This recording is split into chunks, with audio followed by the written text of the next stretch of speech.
Hey, shalom, shalom. First and foremost, giving our honor, praises, and glory to Yahweh, Ba'ashem, Yahushai, Ba'ashem, Chahakodash. Double honors to the apostles and the elders of Great Millstone who rule well, peace, love, salutations, and blessings to the Lord's elect out there. It's Brother Yeshaya, Parliament of Valor, South Carolina. This lesson right here is going to be a quick one, just through the Spirit. Um, Last night I was meditating. Recently, the Lord had it to where me and my earthly father or my biological father, um, you know, who the Lord chose to uh, uh, uh, have me enter through this enter into this world through, from I rather say, and he for the most for he wasn't really in my life, but uh, uh, um, present. All right, I always talk to him and stuff like that, and he always looked out, monetarily and stuff like that. Good dude. Ain't got nothing to say bad about him. It's just victim of circumstances, I guess. But anyway, recently, me and him we got up together and we had lunch and we talked, and this has been I guess like 20 years since I seen him. Before that, I think maybe even more. Yeah, close to 30 since I seen him in person. Like I always maintain a phone relationship with him and things like of that nature. But you know, yeah. So we were talking. Oh, and also shout out to Apostle Elder Apostle Gabar. He did a lesson about making peace with your father. All right, a while ago, and I think after he made that lesson, I called him and talked to him, and then through the series of months, he actually reached out and said he wanted to have lunch. And we had a good conversation. It was great, man. You know. So yeah, if you do have an earthly father, piece it up with him, man. But anyway, uh, what he said during the process of the conversation, he told me I said we were talking about things that affect us as a people, and I said, well, me and my our people, our race, you know we we went through a lot. We have generational trauma due to slavery. And then I said, yeah, I never was a slave, but I still reap the negative effects of it, all right, as we all do. And he said I was. I said, what? Because my pops, he's older. He's older. He's old as some of you all's grandpas and grandmas. Hey, don't ask me why. But anyway, that's neither here nor there. Um, yeah. So he said he picked cotton, and I said, huh? And I had to look up between the time when he was born and mature. Well, grew into like at least a little child, and hey, he actually did. Right here it says I put in when did cotton picking end in South Carolina, and yeah, you know, it occurred 1930.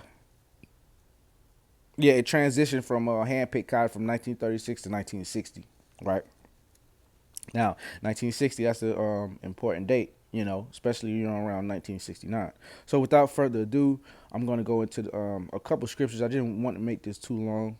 Just a testimony of sorts, man. That we are the people, and that like some of us, we come strictly from the South. Okay, especially these three slave ports, because Charleston is a major slave port, which is in South Carolina. I think Virginia has one, and I believe would it be Florida? But there's three major ports, you know, and yeah, man, and it's a beautiful thing because hey, the Lord, this really it was a faith booster because like hey, I'm really a descendant of an actual slave,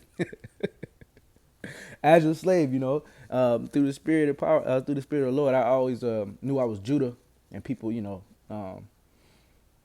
the brothers say, yeah, you Judah, man, you Judah, through the spirit. But this really boosted my faith. Not only just because it doesn't really matter what tribe you're from, but as long as we're in there, as long as we're Israelite. Deuteronomy 28:68, and the Lord Yahweh shall bring thee into Egypt again with ships, by the way whereof I spake unto thee.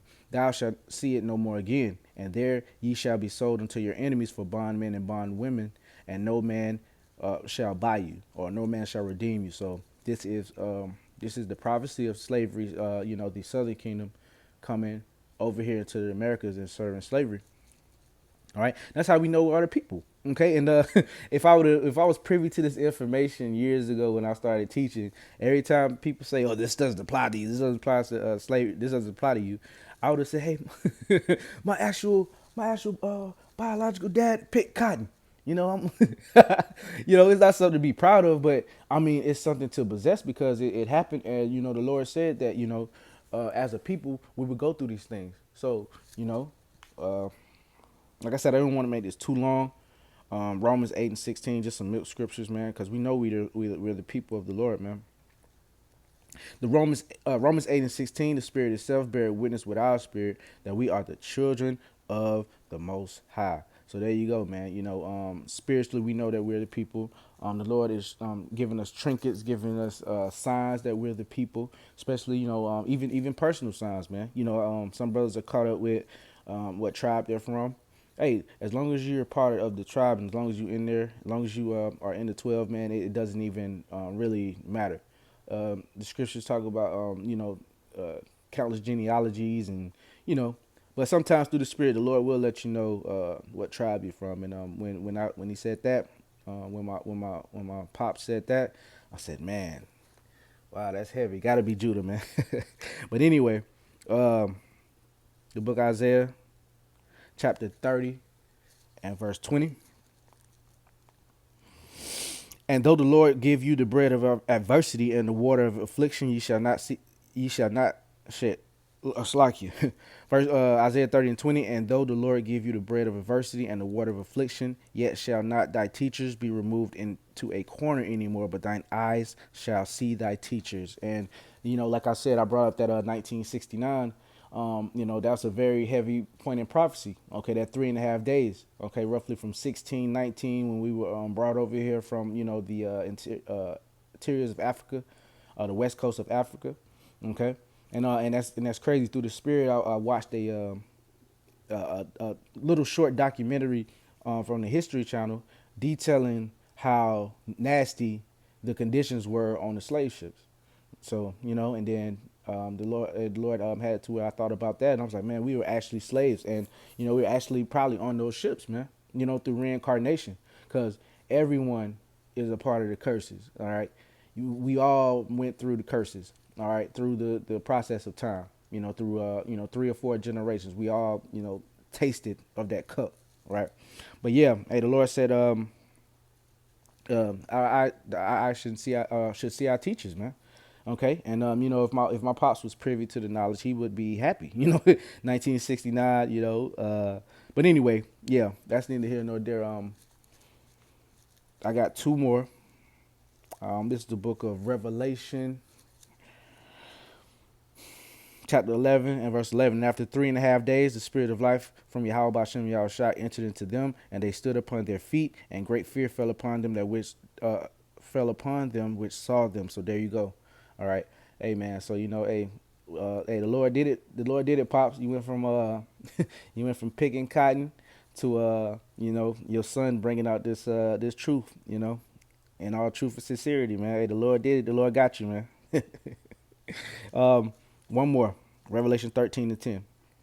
This is the book of Revelation, chapter 13 and verse 10. He that leadeth into captivity shall go into captivity. He that killeth with the sword must be killed with the sword. Here is the patience and the faith of the saints. And that's how you know that the saints were subject to captivity, okay, as a part of the punishment, which the saints, when you go into the book of Psalms, the saints represents the Israelites. So we are the people of the Bible, okay, 100%. There is no way around it. So, Lord willing, that was edifying. I want to give all honor, praises, and glory to Yahweh, Ba'ashem, Yahushua, Ba'ashem, Rahak, Wadash. Double honors to the apostles, the elders of Great Millstone. Peace, love, salutations, and blessings to the Lord's elect. And until next time.